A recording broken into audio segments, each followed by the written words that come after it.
branch out, and you've done very, very well for yourself. Matter of fact, whenever I come back to Northwest Tennessee in 2014, one of the first places that I went to was Collision Specialist down in Yeah. Jackson, Oh yeah. Oh yeah. talking to Steve Hardy, and he basically begged me to come back. I said, nope. I said, I ain't Yeah. coming back. I said, No. why? I said, because I've worked in Mississippi, I've worked in Alabama, I've worked in North Carolina, I've worked in Kentucky, I've worked out west in all these other body shops. And I know for a fact that the rates in Tennessee are at least $4 an hour less than even the poorest state in the union, which was Mississippi. I said, anytime something like that's going on, Mr. Steve, I said, it ain't right towards what went on down there in Memphis, and you know it ain't right, and y'all ain't never made it right. And I said, I ain't going to work down here in Tennessee no Yeah. more. Well, and I think the company that I work for also had a part in that because just as well as I do, the insurance companies control the Yes. rates. I think they And control everything. I think they control doctors and nurses. I think they control the hospitals. they do. There's two entities that controls the whole United States, and that's banks and insurance companies. Uh-huh. So, and I just and which I'm not knocking Farm Bureau because they were good to me. Right. But Well, but you still, hooked on to them at a good time. I did. Yeah, I did. And I made a good living because Yeah. the last year I worked, I made $146,000. Yeah. Not Yeah. counting all your benefits. No, so I've still got health coverage. I've still got life insurance with them that I paid nothing for, Yeah. not one penny. Yep. But that's part of that pension plan. Right. And then so Well, getting back to your sister, we're blessed. you tend to wonder if she ain't rolling around in her grave right now, pertaining to her wishes not being fulfilled. Tony, I know it. That's something she's going to have to live with, and my brother's going to have to live with. Um, and and it's usually over assets or money. It's usually over trying to gain something that they had wishful thinking of, and like you said, they probably resent you because you did make a success. You branched out on your own, but by and large, you probably don't need none of that anyway, do you? I do not. I do not need any of it. And it I ain't think worth it to you towards having the it is. aggravation.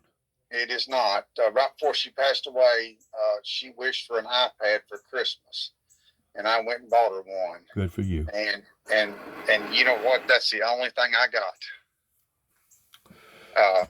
Was that iPad back. As far as having sentimental stuff. Yeah, sentimental stuff. That's correct. I got nothing else. I hate to hear Dennis, don't never say anything about this, but my dad, you worked for him, and he was making a lot of money. I know. And I saw what he was making. Right. But when he passed away broke. I don't see how that happened. It's hard to believe. Unless he just mismanaged, or he had a gambling problem or a dope problem or something. I don't think he had neither one of those. He mismanaged money. He was just fixing to lose his house when he passed away. Well, how come that building's still sitting over vacant? How come somebody hadn't taken that building and used it either as a mechanic shop or another body shop? So right after my dad passed away, Jerry, you talking about Jerry?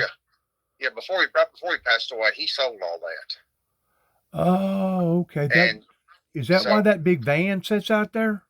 Yes, so that's Mike Cates. Okay. I don't know if you remember Mike Cates, but he's a Milan native. He bought all that, and then my dad owned all that property across the street, and he put a double wide mobile home over there. So that's where him and my mom passed away at right there. Right. Well, you'd already done sold your house, that nice house that you had over there. You'd already sold that, probably 5 or 6 years before your dad died, right? No, I did not. Oh, you still got it? No, I sold it right before I moved up here, and I also had a rental house, and I sold it after I moved up here. So I had 2 homes there that I sold, and then we rented up here for a year, and then I bought a place overlooking the Clinch River. I don't know if you're familiar with the area. Not the Clinch River. Is that over pretty close to Dollywood or Pigeon Forge or where? No, it's north of Knoxville. We're about 20 minutes from from Neyland Stadium. You're pretty close to Oak Ridge over there? So we live in that county. That's correct. Yeah. Okay. Oak Ridge is about 20 minutes from where I live. We live in a little town called Clinton. Okay, yeah, I've heard of Clinton, yeah. That's where we live at. Y'all didn't get no damage pertaining to all that flooding happened last year, did you? No, so we'll never flood where we're at because we're on top of a hill. Well, so was some of them other people, but the hill wound up going down to the valley. I mean, it literally just dissipated freaking towns. Well, no, you just have to realize, you just have to see it up here because, like I said, we're surrounded by woods. We're 200 feet up, probably. You ain't too far from where Davy Crockett was born up in that area. I'm not sure. It was called Madison. And if I'm not mistaken, it's still called the state of Madison in that town. Of course, that's just the name of it, but that's where Davy Crockett actually come from. Yeah, and I'm not sure where Madison is, but it's not, I don't think it's close to where we live. It may not be. Yeah. And see, my son was talking about work a while ago. Dennis, my son, is a head painter at a huge independent shop in Kentucky, and he's averaging 125 plus hours a week. Good God. And that boy's making money, and his wife done quit work. And they got 3 small children. Who was he? I should remember him because you already had him whenever you was out there at your dad's, didn't you? Taylor. Yes, Taylor. Good for him. Yeah. Good for him. They live up here too now. So they do. They live about 45 minutes from us, and my daughter Haven, she lived in Atlanta, so she's living with us right now until they can get a place bought up here. So how close are you to Bristol? Hour and a half. How close are you to Tazewell and New Tazewell? Oh my goodness, you know where that is? Yes, sir. Been there many times. So how about the little tunnel that goes into Kentucky? Yeah. Got to go underground, you know that tunnel? Yeah. We were over there just the other day. See, I worked that area when I moved up here. Beautiful area. Yeah. So that's about an hour from where we live. I got you. Yeah. That's Claiborne County. So Harrogate, Tazewell, New Tazewell, all that's Claiborne County. I had all that area.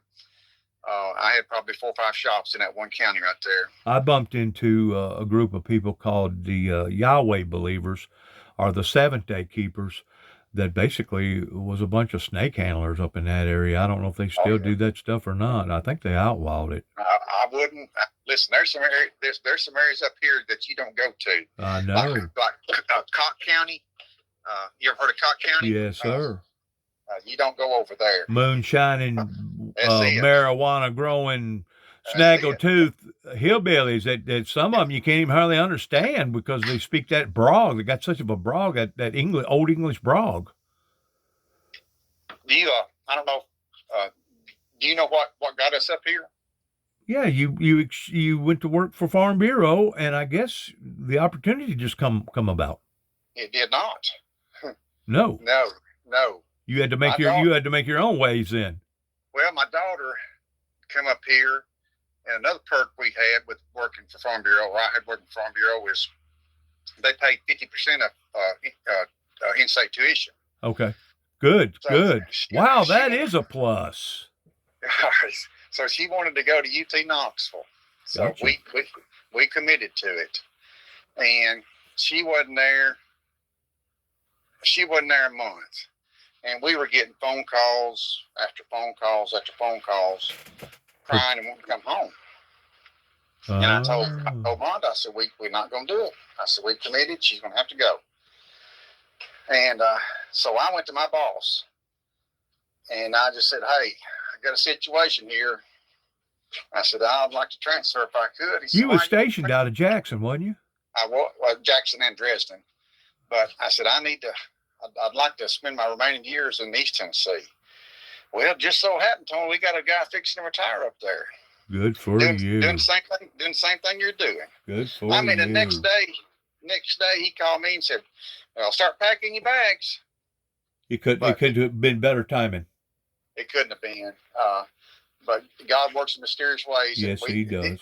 It took us about 6 months to get everything in order.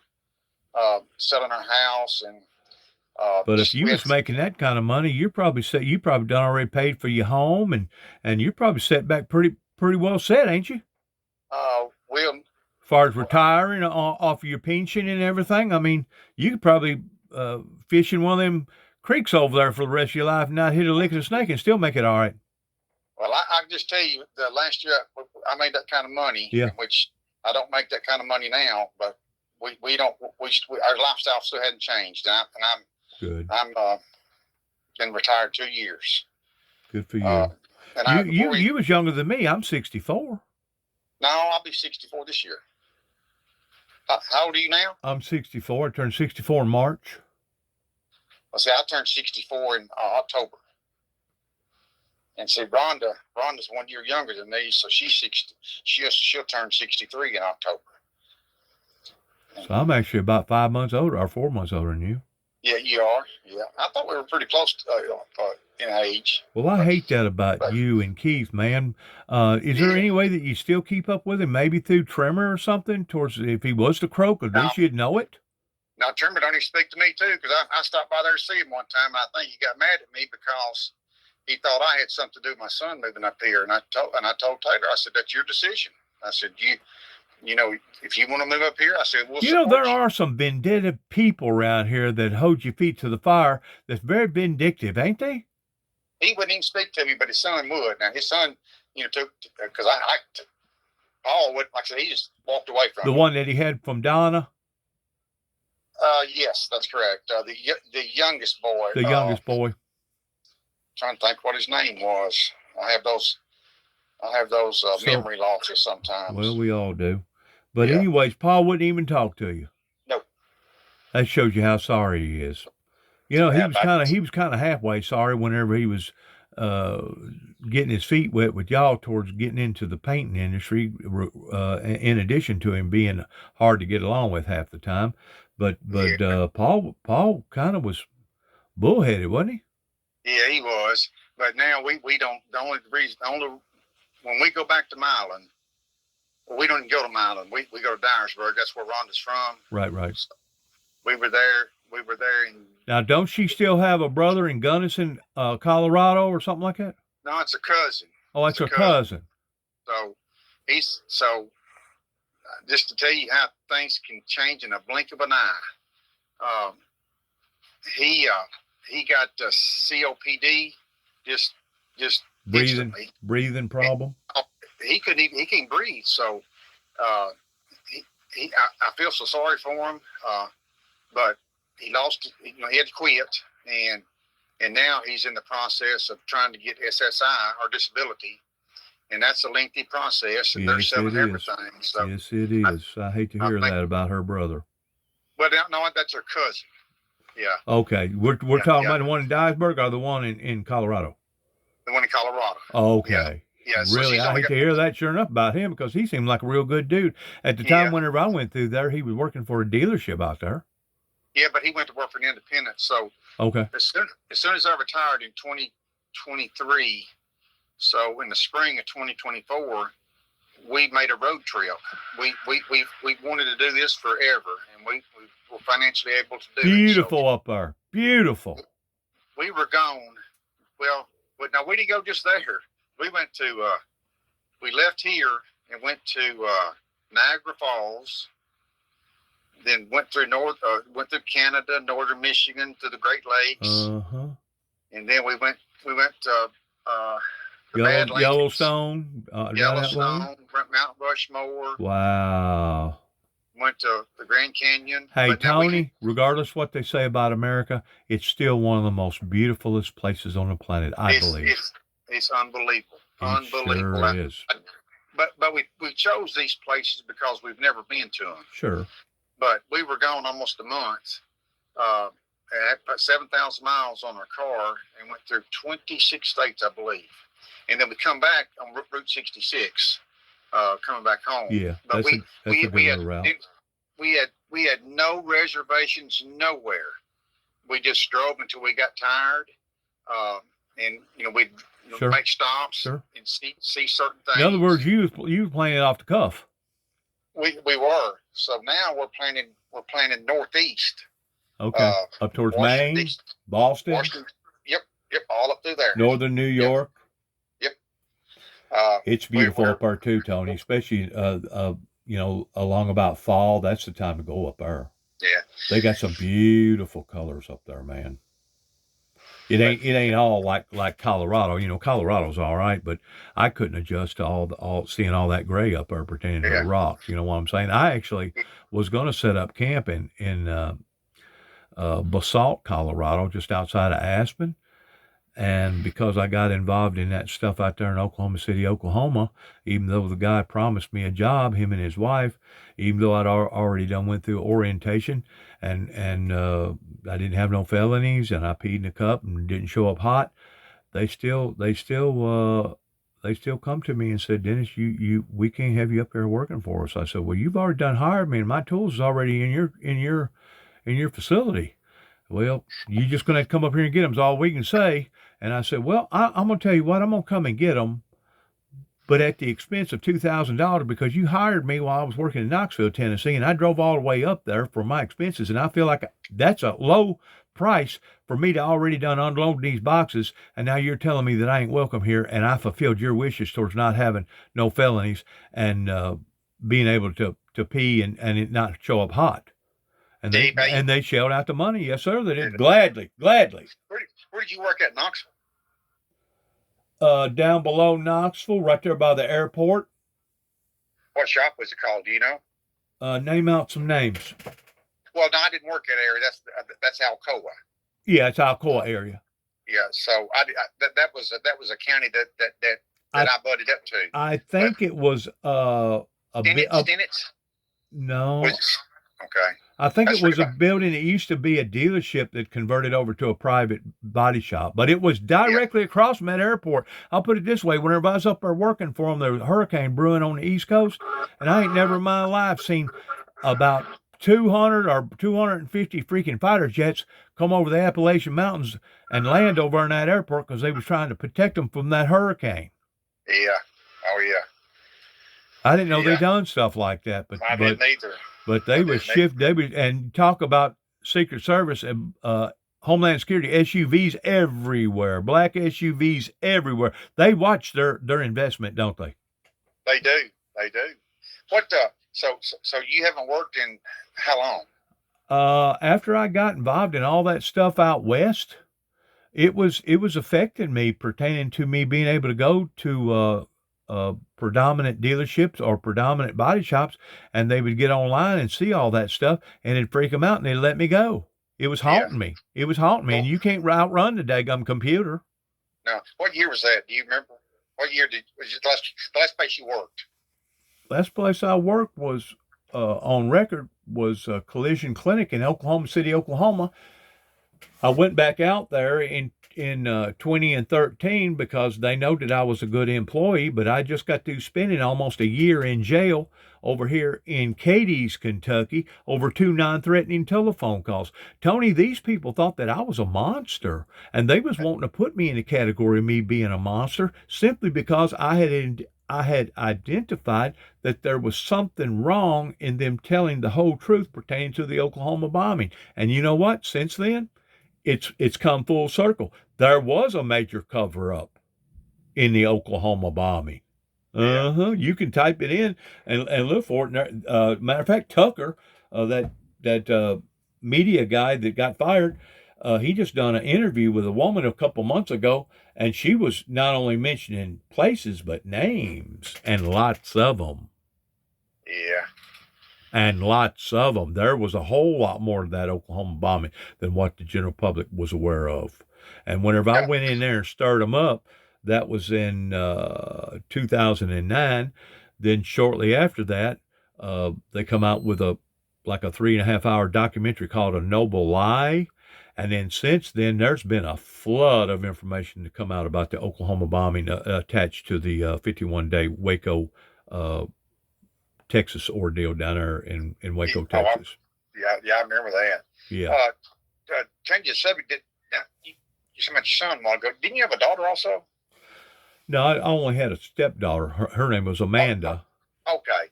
Yeah. But that wasn't with Shirley though, was it? That was with Shirley. Yeah. Okay. Yeah. Do you ever see the daughter? I do not. I do not. Whenever Miss Jackson decided to marry me twice in a row, and she basically walked out of my life because I was still in pursuit of my convictions with God pertaining to the ministry. She told me before, like a year before or a year and a half before, she said, if you ever get back involved in that, I'm going to leave you. I'm going to leave you. So you ain't seen her. You ain't seen her since. Nope. Matter of fact, her father died and then her mother died probably about 6 months ago or a year ago. I think she's living somewhere up in either Alamo or Brownsville area, pretty close to I-40 over there. But she never remarried. I think she's living with a black guy, Tony. Okay.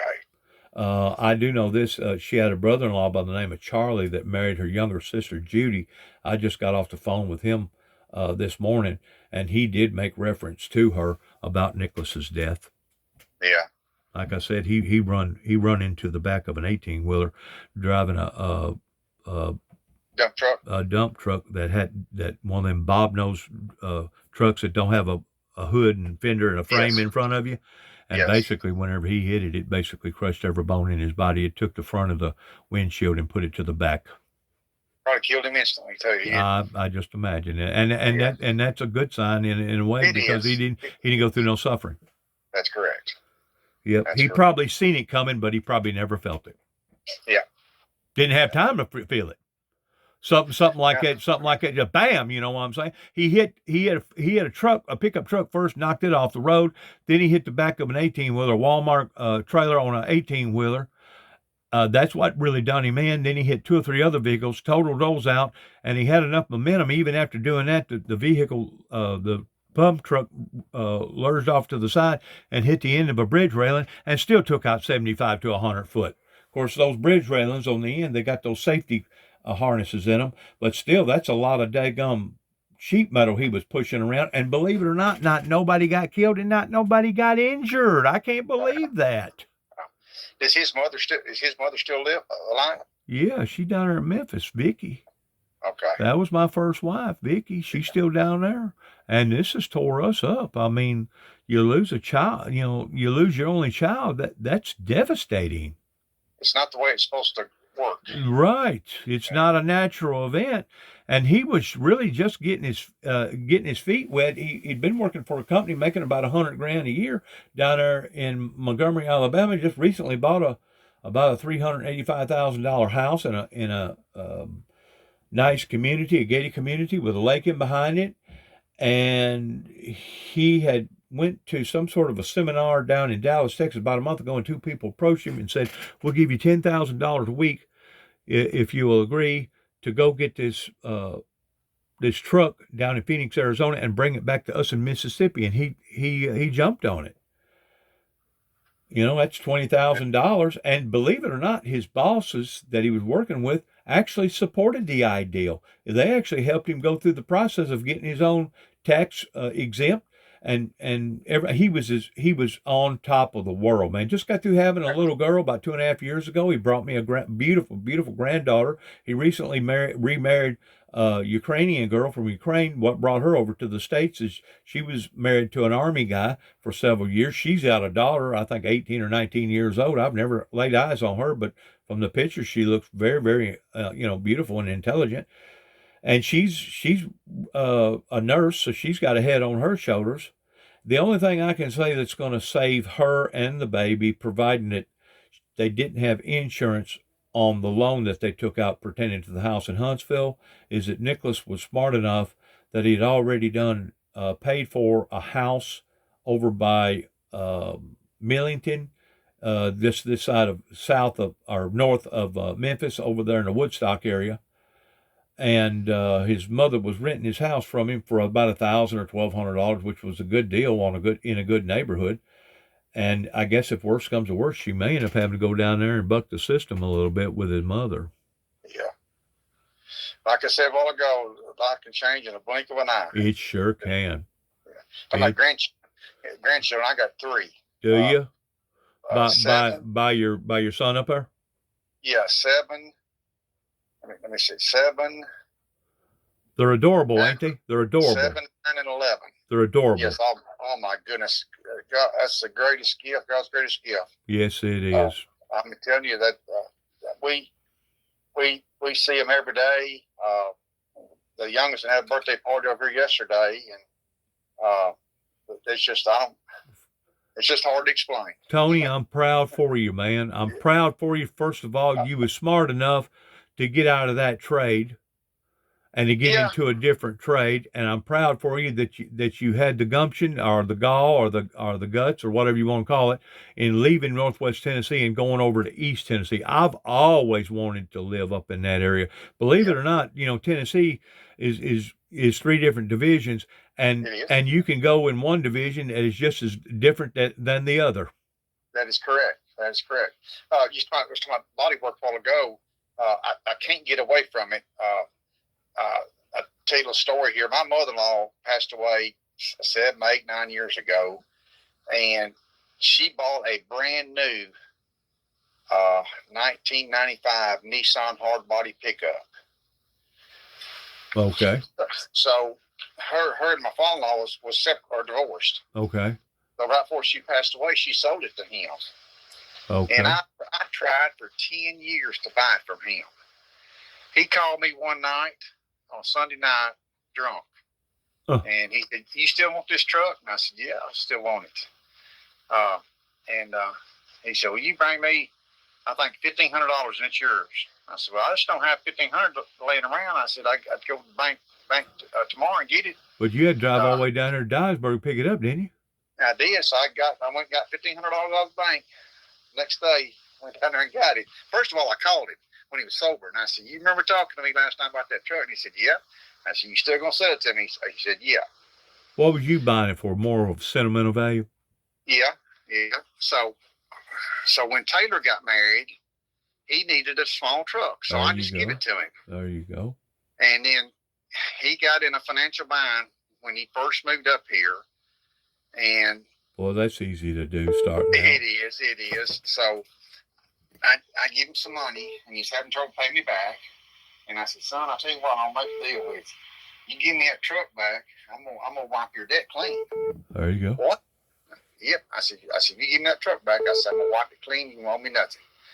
So I got it back here. It was still in West Tennessee. Right. So I'm completely restoring it, just for sentimental reasons. And, right. You got air compressor and all that. Got a pretty nice little shop and all that set up out there. It's heated and cooled, Dennis. There you go. So, and I got a television out there.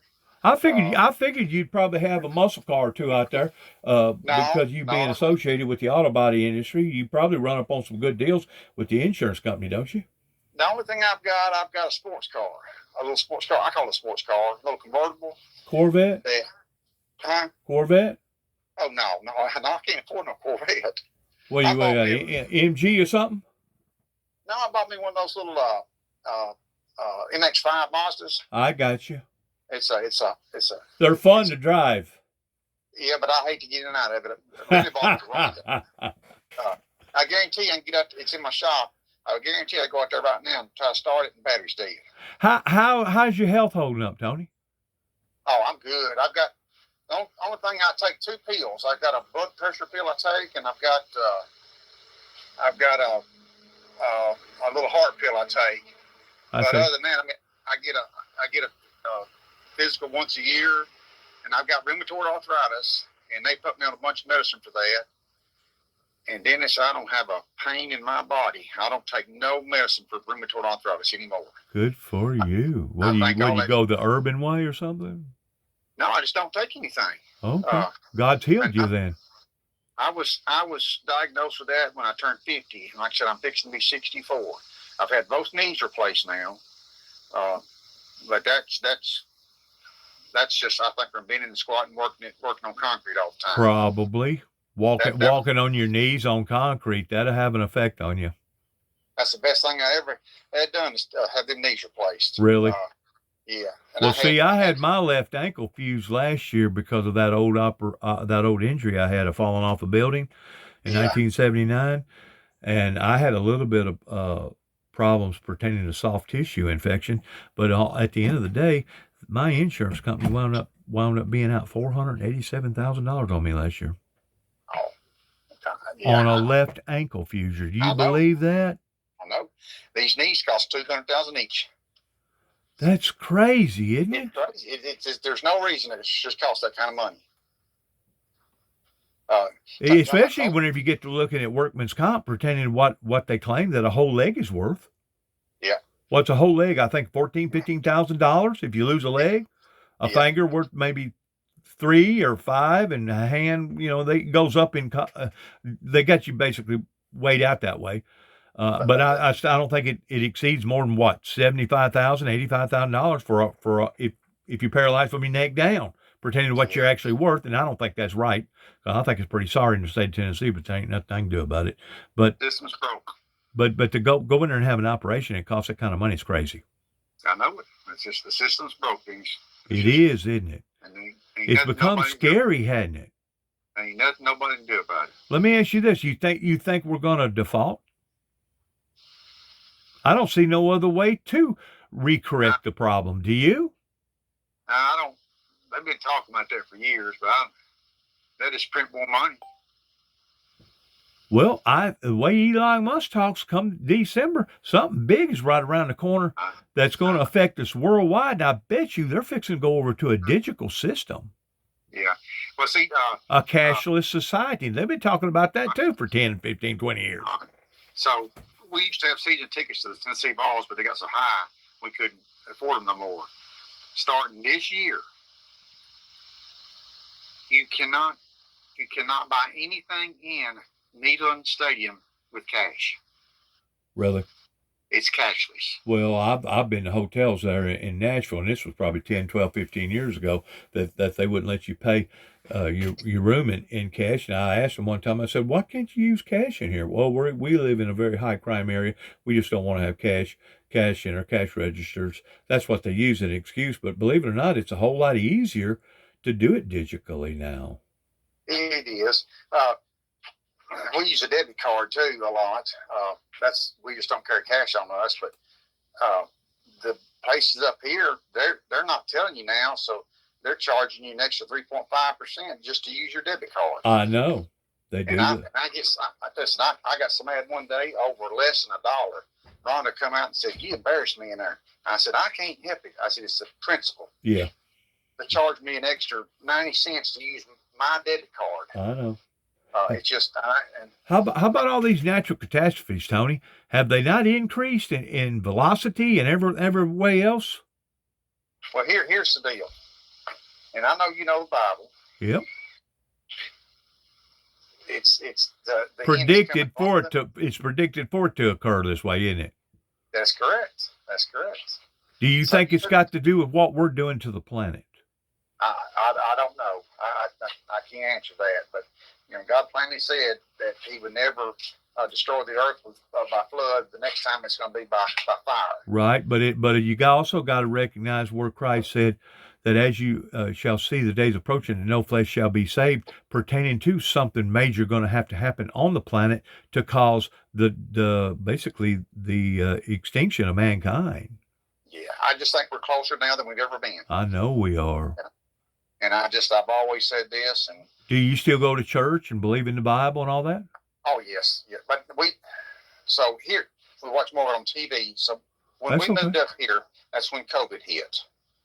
Right. So most of your churches completely shut down. Right. And we have yet to find one like we had in Milan. I got you. And we have visited so many churches up here. Did you go to that Oak Church?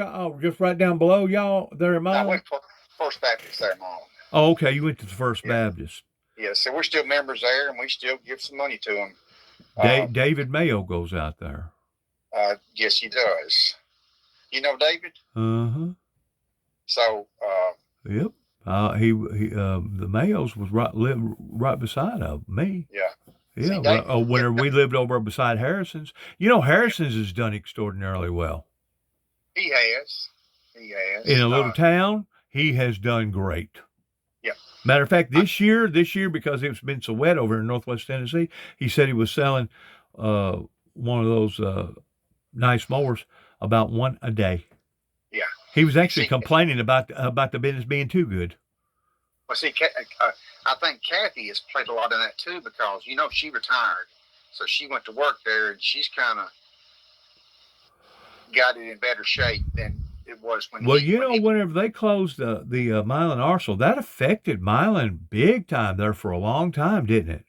Oh yeah, it lost a lot of residents. And plus, that building that I fell off of, the A.O. Smith building, they shut it down too. And there's been a lot of enterprise that Milan has lost, but believe it or not, they've held on. Yep. They've And held see, on. When we live up here, they're talking about there's so many people flocking to this area. What is it? Almost 8 million people in the state of Tennessee? Something like that. 7.5 or something like that. I hadn't heard the stats on the population. It's over 7 million. But up here, going through Knoxville, we were driving through Knoxville yesterday, and I don't care what time of the day it is, it's bumper to bumper, stop, start on the interstate. Really? We try to avoid that area. Did they ever get the interstate fixed whenever all that washout happened last year? Yeah, all that's done. Boy, Yeah. I bet somebody spent a lot of money, either Ford or Caterpillar or somebody made out on all that, because they had to bring probably 100,000 tons of freaking material to fill all that stuff up. So see, right now the mountain's closed. Going between Gatlinburg and Cherokee, Uh-huh. all that's closed. Because of the roads getting all tore out? Now it's a washout. Yeah, washout. Yeah, and they're having to. I think engineers are coming in to see what they can do to correct it. Are they still got bodies that they still hadn't found up in that area? You talking about North Carolina? Unaccountable people that died. I think they found everybody. Okay, how many people in total did Tennessee lose? About 1,000? I don't remember the exact number. I don't. But it ruined people's lives, didn't it, Tony? Oh, it did. It did. I mean, absolutely ruined, because 99.9% of people don't even have flood insurance. Flood insurance, that's correct. Yeah, it's just these deluges, a few years ago, I think it was in 2018, maybe 2019, whenever it come that deluge over there in Humphreys County, Waverly, where Loretta Lynn is from. My God, it took out about a third of their freaking town and killed over 25 people. Yeah, I got a phone call about a week after that happened, and I was about an hour and a half from there, and my boss put me on alert. And I said, "What for?" He said, "I need you in Waverly Monday morning." And it was sad. Well, it was sad. Luckily, Sunday night he called me and said, "No, I want you to stay where you're at. It's not as bad as we thought." Meaning that the claims, not the body count, but the claims wasn't as high as they anticipated. Yeah. But they just pack your bags and be ready. But they lost part of their infrastructure in the town, and lost the school and all that stuff, man. They couldn't even find cars. I know. There, it just floated 2 miles down the road. I know. And it's awful whenever a flood like that hits. Up in Kentucky, they've gotten bombarded 2 or 3 times this year alone. Yep. See, sure I used to work at area when I first went to work for Farm Bureau. You did? Waverly, Dixon, all up in there. Yeah. Clarksville, I yeah. worked all of it. Wow. Yeah. Memphis. You probably hated to go down there, didn't you? I did. Because not just the congestion, but the type of people. I mean, yeah, I guess from hearing the stats that Memphis is one of the most deadliest corrupt towns in the United States, other than St. Louis. I think it's number 2 right now. I believe it's what I saw the other day on the news. Tony, is things going to get any better? I don't know. And the next question is, Tony, how come nobody took hold of the message that I was trying to reveal to the churches at the time in the late 80s and the early 90s whenever I was working for y'all? I basically got banded from that church down there below y'all. Which one? Oakwood? Uh-huh. Yeah. I think I remember that because I was living there at that time. People was not going to accept what I was teaching them about the end time events of the two witnesses, the four horsemen, the one world government, the new world order, the opening of the seals. They was not going to accept that for some reason. Yeah, I know. That's a heck of a build right there. Yeah. I done good, didn't I? You upgraded, didn't you? See ya. See ya. Sorry about that. As my mail being delivered. What'd you do? Just have a building built? Yeah, I had a back in early spring. I had where I live up here. It's I've got almost 5 acres. Right here in town. I have no neighbors, none. Gotcha. And I'm just surrounded by the forest. Beautiful. And we had a little windstorm, and I had one of those portable carports, and I also had one of those utility sheds sitting right beside each other. Tore it all to pieces. 3 trees hit it. Yeah. And I went back with a shop. I got you. I'm not talking about the shop that I've got where I work out of. Yeah. This is a shop where I keep my lawnmower. Right. I got 2 4-wheelers, 3 4-wheelers, and I got a side by side. So you upgraded basically. I did, and we just it just got put up. They finished it up Thursday. There you go. So I'm in. Does it got concrete now. Floor and electricity to it? No, so that's another thing. My future son-in-law, my daughter's getting married in 3 weeks. Wow. So he's a lineman. Okay, he works for the electric company. That's a dangerous job, Tony. He works at Oak Ridge. That's a dangerous job, man. So he's going to do all the electrical for me. There you go. And so what I done, I put the building. I set the building just on gravel. So once he gets electric done, then I'm gonna have a concrete truck come up here and pour 4, because they said they could do it with it already up. How big is it? 20 by 20? 20 by 30? No, it's a 30 by 25. That's a good size, ain't it? Yeah, it is. You can put four full-size vehicles in there, no problem. Yeah, I wanted to keep my other stuff in there because I don't like anything sitting outside. It deteriorates the dash. It deteriorates the paint. It deteriorates everything. I got a 14-foot trailer. I get upset if because my son comes to get it sometimes. If he parks it and leaves it outside, right? I want it inside. What kind of RV is it? It's not an RV. I got a side by side. Okay. I bought it brand new last year. It's a 2024 4-door Polaris. I got you. So it's got license. It's got a tag on it, so it's road. You can drive it on the road. I got you. And so we got a place up here. Have you ever heard of Royal Blue? Royal Blue. Yeah. Nope. It's managed by TWRA. It's 230,000 acres. Wow, that's about that's a good sized piece of property. Is it a national park or a state park? No, it's not. It's just to get TWRA land. Really? It's all state Tennessee stuff, huh? Yes. People go up there. It goes into Kentucky too, but people take toys up there and they ride. Them risers and stuff.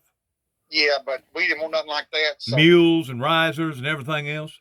Yes, we got ours is more of a utility. It's got a dump bed on it, right? So I use it around the house here. Absolutely. I got a bunch of they're nice. Bunch of limbs down right now. They're nice. They're nice. I need to work on getting that. But we've took it to Gatlinburg because you can ride it all up and down Gatlinburg, and it's fun just right up down the streets up there. Right. But now I hate going up there because it's so overcrowded. Right. People everywhere. Right. I mean, we're just getting flooded by everybody and their brother moving out of the cities and coming to Tennessee because Tennessee's always had a reputation towards one of the greatest gun states. Besides that, the state of Tennessee basically is very, very lax whenever it comes to homeowners because it's one of the few places that you can build your own house, even though you're not a certified builder, and you can actually you can actually put the electricity in your house. You can't turn it on until it gets certified, but it's one of the few places that you can still do that, Tony. What's that? Build your own house and wire your own house. And you ain't got to be a certified construction worker to do it. That is correct. Very few places in America anymore you can get away with that. But the property owner can still do it though. That's right. The property owner can still do it. So he's gonna meet my son-in-law in 3 weeks. So he's doing all that. He's making $30 an hour. There you go. He just went to work there 6 weeks ago. There you go. And so he's doing good. My daughter, she's trying to find a job right now because, like I said, they just moved up here, so they're staying here with us until they can both get settled and find a place to buy. Was you ever familiar with Dyer, Tennessee? Very familiar with Dyer. That's Russum's. Yeah, that's right. That's Russum's area. I had an uncle that worked up there for about 30-something years in Dyer Motors, in a body shop. His name was Billy Jean Jordan. But kind of bald-headed. Him and his wife wound up moving up to Paris Landing, and his son was working for Gibson County Electric. I didn't know that he wound up having an eye taken out because a piece of wire or something come loose and gouged him in the eye, and he wound up losing the eye. But anyways, he got cancer about 6 months after his mother got cancer, and she died, and then 6 months later he died. But my uncle's still up there. My uncle's still up there at Paris Landing at the age of 93. It was my mother's brother. He's still up there, and I go up there and visit him quite a bit. But he lost his wife and his only son. He still got 2 daughters in less than a year. Yeah, I don't even know what that would even feel like. I mean, I don't. Believe it or not, he took it like a man and went on. I tell Rhonda all the time, I said, I hope and pray that I go before you do. Well, you just got to have a lot of faith, because during this time that I'm going through what I'm going through right now with my son, I'm going to tell you something. If I didn't have faith in God, and if I didn't know that my son had a relationship with God towards him going to heaven, it'd be a lot worse. It'd be a lot worse. It would be. It would be a lot. And I knew that you knew Nicholas going in and out towards working for your daddy and stuff over there. I mean, I worked for him almost 5 years. I wonder whatever happened to old McKeag. Remember McKeag that lived over at Yorkville? Yeah, well, see, he worked at Dyer. That's what I was going to say. He worked at Dyer Motor Company at one time. I think he did. Yeah, he did. I wonder if he's still living. No, I think he passed away. Did he? Yeah, he did. You know, one day our numbers, all of us, our numbers going to come up. You know that, right? Or what? Oh, yeah. There's no doubt. Oh, yeah. That's why I've always said. And life is so short, isn't it, Tony? Yes, it is. If he took me right now, I'm still blessed. Absolutely. Blessed and favored. Tremendous. Sure are. But you had to do it. It didn't come to you. You had to go to it. Yeah. Talking about my dad, you know, there was a lot of conflict there when I left him too. You know that, don't you? Oh, yeah. I'm talking about for years. Oh, yeah. And he finally come to me right before he passed away. I was out there in that big shop out there behind my house working one day, and he owned that property behind that shop. Right. He finally came up to me and he said, "Son, I made a big mistake." I said, "What are you talking about, Daddy?" He said, "I had a lot of hard feelings when you quit." And he said, I was wrong. And I said, "I appreciate that." I said, "I just want you to, I tried to tell y'all back then." I said, I was trying to provide for my family. And I said, that was more important than anything to me. And I said, I had to do something. Right. Well, he come from old school days, and he was more of a dictator. He was more of a driver than he was a leader. That's correct. And my mother was probably worse than him. Oh God, yes. Laverne, oh God. She was, listen. But she had some Indian in her, was she? I don't know. Oh, when me and Rhonda first met, but you was with me that night. You remember that? Yeah, down at Dyersburg, at Loafer's Lounge. Yes, sir. And matter of fact, I think it was my wife that turned y'all together. No. Wasn't it? No, me and you went up there by ourselves, I think. We may have had. Yeah, I think we were by ourselves. But now Rhonda and Shirley got along real good. They did. But after about 3 months of me and her dating, I knew she was going to be the one. So I just told her one day, I said, Rhonda, would you just come and move in with me? She's a good girl. But listen, She's a good woman. She's a good woman. She is. My mother, it just despised her. It was the ultimate sin. Despised her, basically. Yes. She couldn't do nothing to satisfy her. No, that is correct. Man, I hate that. Yeah, and but it got so bad there. My dad, he was so afraid that the government was going to get what he had.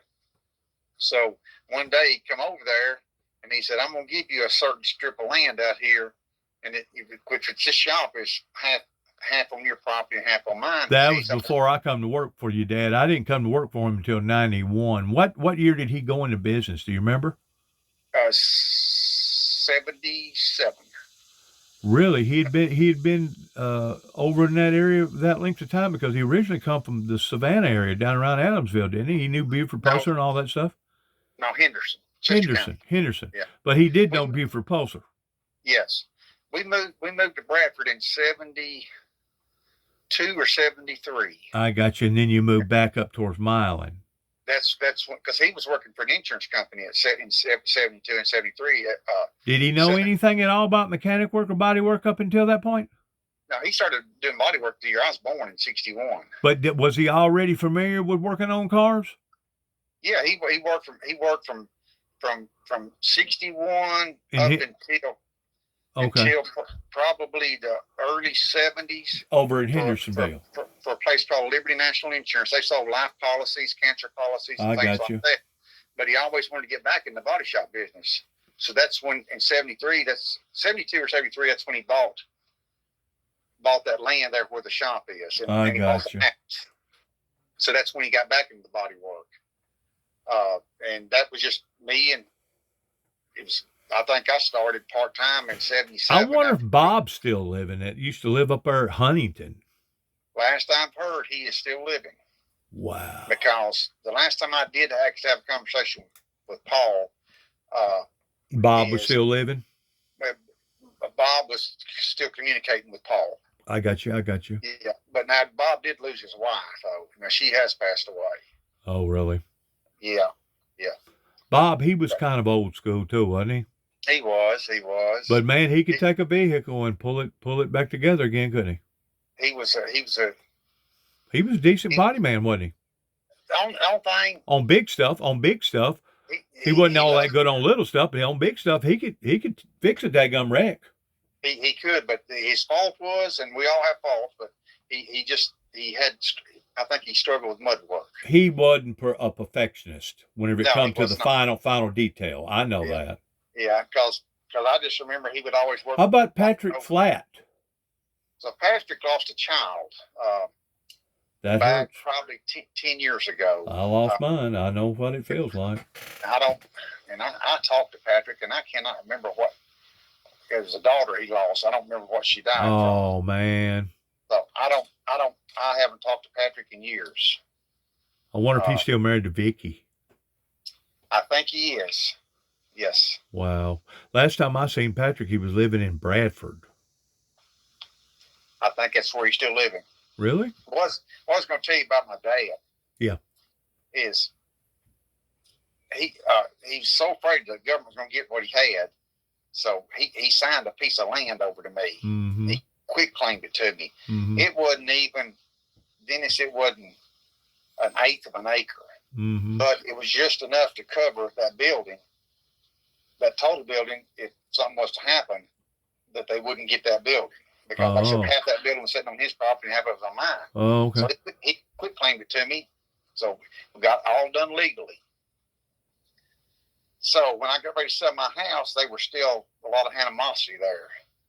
I see. When I sold my house, I had to get his signature to sell my house, and they knew that, and he would not sign. You know, I had to give him $10,000. Good God. No, And I No, but parked my that sounds about like my dad, because my dad always had a philosophy whenever we was growing up. I brought you into this world. I can take you out as long as your feet's uh underneath my table. You gonna do what the hell I tell you to do, or else. Yeah. Yep. I went through the same type of abuse, Tony. I wrote the check, though. Them old people back then, they was brutal, wasn't they? They were. They just. And they probably didn't know no better, because I'm pretty sure that probably their parents was that way. Yeah, because my dad never finished high school. I think he went through the first 6 weeks of high school, Yeah. the ninth grade. Ninth grade, So, but basically yeah. the same rate of me. I never get my GED neither. Yeah, I wish now I'd have went back and maybe Got some college.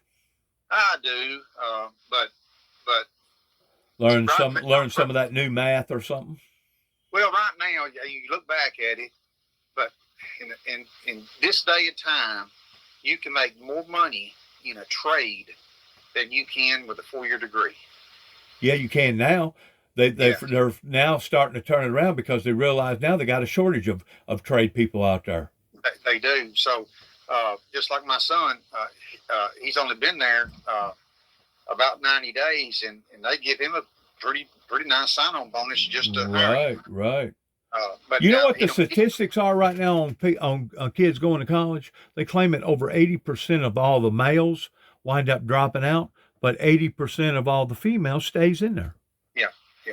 You know what? Do you know what the enrollment is right now at UT Knoxville? Probably about, I'm gonna say about $15,000.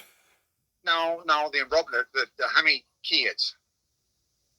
Oh, I have no idea. I thought you were talking about going to college. No, you're real close on that, but 39,000 students enrolled this year. And that's crazy, because I mean, Biden pardoned what was it, over $1 billion because of school indebtedness, and of course Trump come back and I think appealed it or something like that. But these kids get out here and go to college, but after they get a graduate, after they get a certificate, they got to move off to Timbuktu just to be able to get a job. That's correct. That's correct. Yeah, I would hate to know I had to go apply for a job right now. Well, have you ever seen the like of so many prices going up? It's everywhere. It don't matter where you're at. I'm gonna say before COVID versus where we are right now, everything's gone up at least a third, maybe even a little bit more than that in places. Yeah. And that's across the board with food and everything. You know what I'm saying? Parts, food, materials, everything. I do all the grocery shopping here, so I get mad every time I go to the grocery store. You can't go to Walmart without spending a couple $100, can you? Yeah, I don't go to Walmart. Oh, you don't go to Walmart? You're not a Walmart user? I do not. There you go. Walmart hurt this country, didn't it? Yes, it did. And Walmart started to be the cheapest place. By far, that is a wrong statement, because that's the one. And now they've monopolized on it to the degree that now they can basically charge whatever they want to charge. They have. Listen, I'm so bad. I know when the ads come out in the places I shop, and Wednesday morning, that's the first thing I do. I look at the ads to see where I go to get the cheapest Sunday. Shirley, whenever I started dating her, I figured out that she was basically a corporate spy for Walmart in Union City. This was before we moved to Milan. And she worked at Walmart now. Oh, she worked at Walmart 30-something years, so now she's retired. But she would go to places like Kmart, Target, and all them other places, and she'd find the same item and go back and reveal it to them. Oh, y'all need to go. Y'all gonna have to drop your price to $1.50 or $2 or whatever to be able to meet or match or beat these other people. And that's exactly what they done. That's how they pushed everybody to the side and become what they are. And I guess Walmart ain't far from being a $1 trillion industry, because they're still number one in Fortune 500. They are, but people like Amazon and they've competed. They've hurt them, haven't they? They put a dent in them. They have. And I'm kind of glad to see that, because that'll halfway keep them honest, where they won't rake over the public. You can't have a monopoly on right. You gotta have competition. That's right. You got to have competition. And I guarantee if it wasn't for Amazon, you'd probably be paying about another 15-20% on all them products in there. That's correct. I know a person told me about those fees while ago about your debit card. I was talking to a pretty high-ranking official with Walmart one time, and we was talking about that, and he point blank told me when they get ready to price an item, they figure in that 3.5% and not charge it at the cash register, but it's already figured in with the price. Is that the reason why you can be in Walmart and say if you need a $20 or $100, there ain't no charge? What, cash back? Yeah. I don't know. I don't use that. Yeah. No, what I'm talking about was when they price a product. Yeah, I know what you're talking about. But what I'm saying is that's the reason why you don't have to pay a fee. Because if you go to an ATM and draw out $100, you're going to have to pay a fee. Not your local bank, the bank you do business with. That's correct. But if you go beyond that, you'll pay a fee. You pay 3.5% because I got in a bind the other day. I was in Dyersburg and we needed the next. I think Ron had $50 on her, and I needed another 10 because we bought some couple of peas. So I went to my bank wasn't over there, so I went over there to do a transaction of money. Yeah. $5 is what they charged me. Good God. $5. So, I mean, I was in a tight spot, so I had to do it then. Now, if you cash a check at Walmart, they'll charge you. And they used to not do that. And also, if you send the Western Union money, send it like to Mexico or something like that, they charge a pretty good fee on that stuff now too. Yeah, we don't write checks. We sure don't send. But they got to make money some way, I guess. Yeah, they do. We don't send wire transfers. What little bit we owe for, it's a direct. What I mean by that is it just comes out of my account automatically. Gotcha. Like my light bill, my gas bill, my insurance, right. All that kind of stuff. It just we never write a check. We never. Tony, let me ask you one more question. I got to let you go because I got still a lot of business I have to do on the phone pertaining to my son dying and everything. Do you think, out of all that input that I put in towards the ministry by trying to open people's eyes, do you think some of them people today regret that they didn't get in behind the Windmill Ministries missions? Because I know at one time you told me, well, that's right, Dennis, but you ain't got to cram it down my throat or something like that. And you know, I was preaching the very thing now that is basically flooding the internet pertaining to end time messages, one world government, new world order, the two witnesses, the opening of the seals, and etc. So was I ahead of my time? I'm going to say you were, because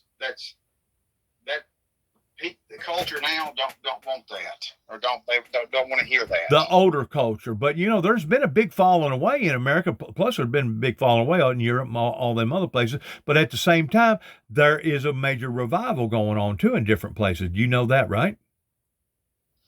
There needs to be. That's right, needs to be. But what I'm thinking is maybe if I hold on long enough, that there'll be a crop, another crop. I look at generations towards being crops. Maybe there'll be another crop that will take hold of the Windmill Ministries missions. And believe it or not, whenever my son died last week, that was one of the things that was very disheartening to me, because I always kind of halfway used him as an ace in the hole, that if all else failed and if this ministry didn't succeed in the area that I felt like it should have exceeded in, maybe my son would pick up the reins. Well, now he's gone, and that's pretty well knocked them ideals in the head. Yeah. I just,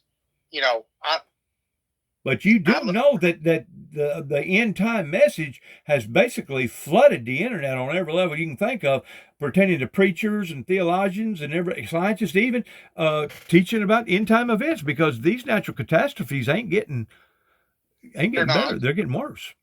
And I think it's going to continue too. Of course, a lot of that's got to do with advertisement. We now know what's going on the other side of the hill. Yes. I just look back at the way I was raised and the way I was brought up, and no matter what anybody says, I believe what I believe, and nobody's going to change my mind. Well, God is real. I don't care what they say. God is real. there's no doubt he's real. And he can either bless you or he can walk away from you.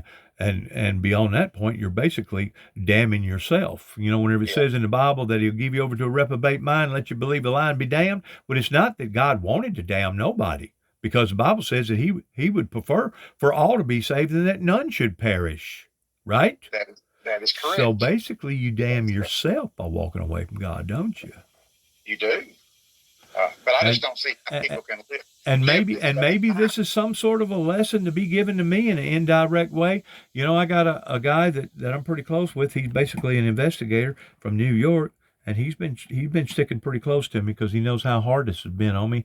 And he's explained to me that basically God allowed for a lot of suffering to be taken out of my son's life in taking him this way. I said, well, he may have had, but at the same time, how come he didn't take me? Well, I asked God that question about 3 nights ago. I was out here in the yard looking up into the stars, and God spoke to my heart. He said, because I'm not through with you yet.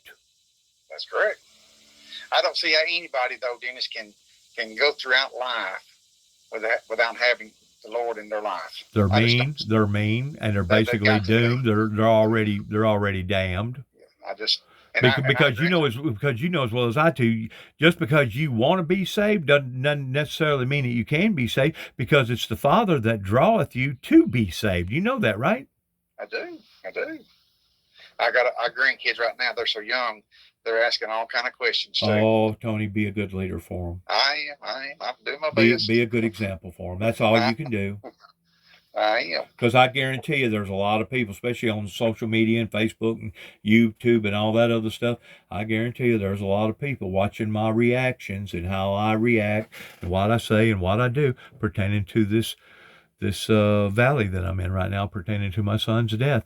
But I try to look at things in the same format that what Jesus looked at things, especially if the person that has left does have a relationship with Christ, that Christ preached and said, blessed are those that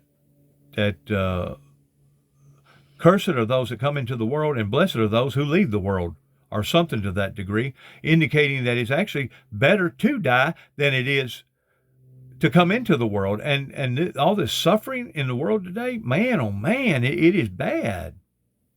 It is. But like you said a while ago, we all need to set an example. We do, Tony. And if I didn't think the world of you, I never would have called you. I appreciate you answering the phone, man. Yeah. And I hate that about you and Keith. I hope y'all make it up before it's too late. Well, I was outside. My daughter brought me the phone, so somebody's on the phone, Daddy. I don't know who it is. So I hope you and Keith can make it up, man, because life is short and blood is a lot thicker than water. It's supposed to be, and y'all just need to be able to coach. Ought to be able to somehow or another coach over things, even with your sister passing, and be able to get through this.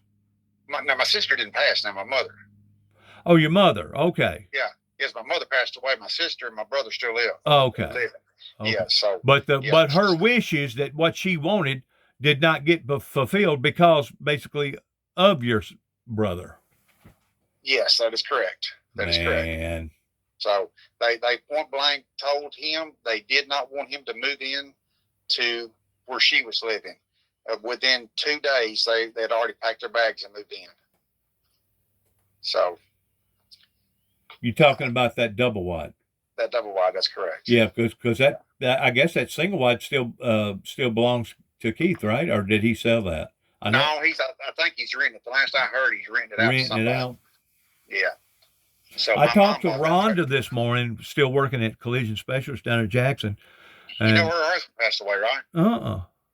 She didn't tell me that. Her husband passed because she come to my mom's funeral and my dad's funeral, but not too long. I'm going to say it's probably been 5-6 years ago. He passed away. Her husband did. Okay. So, you ever see any more from that other secretary, Jerry Hire? What was her name? The redheaded Nisina, something. No, Nisha. Nisha. You ever hear or see anything of her anymore? So yes. So she come to my mom's and dad's funeral too. Well, ain't that her parents or something that lives right down there below the shop, or some sort of kin? Some sort of kin. Yeah. It's her mother and her stepdad. Yeah. They actually live in Bradford. It's where they live. Okay. Yeah, so I don't think she's doing anything right now. Nisha Hayes. Nisha Hayes. Yeah. Shit, she was a young girl whenever she come out there was. helping Jerry do secretary work. Yep, she was probably the best one we had too. I bet. No. I She think was Rhonda thorough. was the best one. She was thorough. No, Rhonda was the best one. Okay. She was, as far Yeah, as Rhonda being was the thorough. best. Yeah, she. My goodness, she probably worked for my dad over 10 years at least.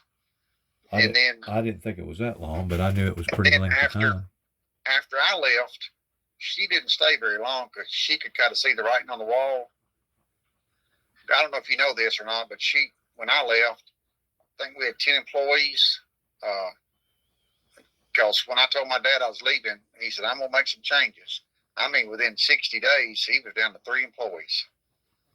And I think that's what he maintained all the way up until when he shut the doors. He done that to himself, though, Tony. He did. But Dennis, here's the deal. We had all this figured out. We had a figure that he said, I'm ready to give it to you, and on this amount of money every month. And all we had to do was go to an attorney and draw it up. And he never would let go. I'd go in there every 90 days or so, and I said, Daddy, you about ready to sign all this stuff over? No, we're going to wait a little bit longer. Well, I went through this about 3 times. And the last time I told him, I said, now, Daddy, I'm going to say this one more time. If you're not going to do anything, I'm going to have to make some change. I'm going to have to do something else. Oh, no, you ain't. No, you ain't. I said, okay. So that's when the shit hit the fan in December of 1998. Early December. Well, you come out like a bandit on that house over there. Whenever you sold it, you probably made what, 100% or more. It was paid for.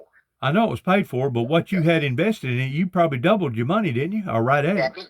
We did. I thought you did. No, we done better than that now. Okay. Did you really? I built it for $59,000 when I built it. What I built it for. And probably sold it for $159,000. And I brought more than that. Really? The hit. That was a nice house, though, wasn't it, Tony? It was well built. It was well built. Did you have that house built? I did. Who built that house? Massengale? Frank West. Frank West. You remember Frank West? He rebuilt Rex. Yep. But he was also a carpenter. Right. But when my son got married, he didn't have a place to live. So we bought a house over there right down from Kathy and Harris and them. Uh-huh. And you come on Harris Small Engines? Yeah. We bought a house over there. On Gann? Yeah, we sold it after we moved up here.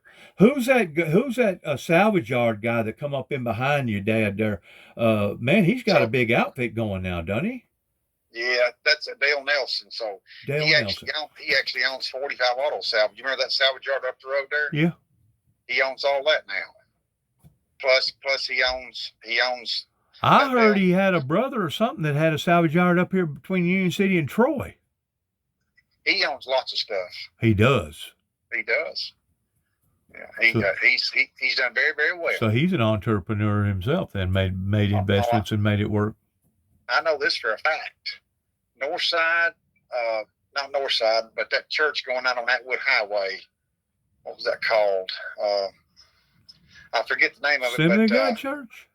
No, it wasn't Assembly of God. It was a Baptist church. My mom and dad went there. It's out there by the Ag Museum. Yeah. So I know what you're talking about.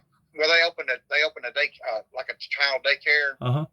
So they didn't have the money because when they got ready to start the daycare, this is when my dad was going there because he told me this story. Uh-huh. For it to pass code, they had to put a sprinkler system in there for that daycare. But the church didn't have the money. He's got to go borrow the money. Uh-huh. So Dale Nelson went in there and said, I'll pay for it. So he wrote a check to have all that done. That speaks volumes about the guy. That's kind of like the people that my son was working for there in Huntsville, Alabama. I told him to look and see if my son had life insurance, and he didn't. And they said, don't worry about it. We're going to fit the bill. Yeah, well, that's good. Yep, it speaks volumes about a company that's willing to do that for one of their ex-employees, because at that point in time, they don't have to do it. You know that. Yeah, you just don't find people like that. No, you don't. Just don't find. Well, they told me right up front, we didn't lose a friend. We didn't lose a good friend. We lost a family member. Yeah, that's good. Because my son, he was a go-getter. Yeah. He was. You probably remember him a little bit. Yeah, well, again, Dennis, we'll keep you and your Thank you. prepared. Because this has really been a lick on me, man. Well, I'm sorry to hear about it, but I enjoy talking to you, Dennis. You too. Take care of yourself. And Right. if I'm ever up around that way, I may give you another call one day. That sounds good. Take care. See ya. Bye.